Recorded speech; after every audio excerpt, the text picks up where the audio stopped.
पौराणिक कथाओं के अनुसार कुबेर अपने पूर्व जन्म में एक साधारण ब्राह्मण पुत्र थे, लेकिन कुछ गलतियों के कारण उन्हें गरीबी का जीवन जीना पड़ा। अपने अगले जन्म में उन्होंने भगवान शिव की कठोर तपस्या की। वे कई वर्षों तक निराहार रहे और केवल ओम नमः शिवाय का जाप करते रहे। उनकी भक्ति से प्रसन्न होकर भगवान शिव प्रकट हुए। शिवजी ने उन्हें धनेश, धन का स्वामी और लोकपाल, विश्व का रक्षक होने का वरदान दिया। साथ ही उन्हें देवताओं का खजांची नियुक्त किया गया और अलकापुरी जैसी भव्य नगरी उपहार में दी गई। वरदान मिलने के बाद कुबेर के पास अपार संपत्ति आ गई। धीरे धीरे उनके मन में यह अहंकार बैठ गया कि पूरे ब्रह्मांड में उनसे धनी कोई नहीं है। वे अपनी संपत्ति का प्रदर्शन करना चाहते थे। इसी अहंकार के वश में होकर उन्होंने भगवान शिव और माता पार्वती को एक भव्य भोज दावत पर आमंत्रित किया। अंतर्यामी शिवजी कुबेर के अहंकार को समझ गए।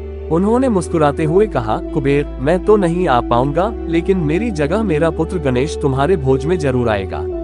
कुबेर ने सोचा, एक छोटा सा बालक कितना ही खा लेगा। उन्होंने गर्व से कहा, प्रभु आप निश्चिंत रहें, मैं गणेश जी को तृप्त कर दूंगा। भोज शुरू हुआ। नन्हे गणेश जी ने खाना शुरू किया। देखते ही देखते वे हजारों लोगों का भोजन चट कर गए। कुबेर ने दोबारा रसोईया लगवाया, लेकिन गणेश जी की भूख शांत ही नहीं हो रही थी। महल के सारे भंडार खाली हो गए। कुबेर ने आस पड़ोस के राज्यों से अनाज मंगवाया, वह भी खत्म हो गया। अंत में गणेश जी ने बर्तन और महल का कीमती सामान तक खाने की चेतावनी दी। कुबेर डर के मारे कांपने लगे।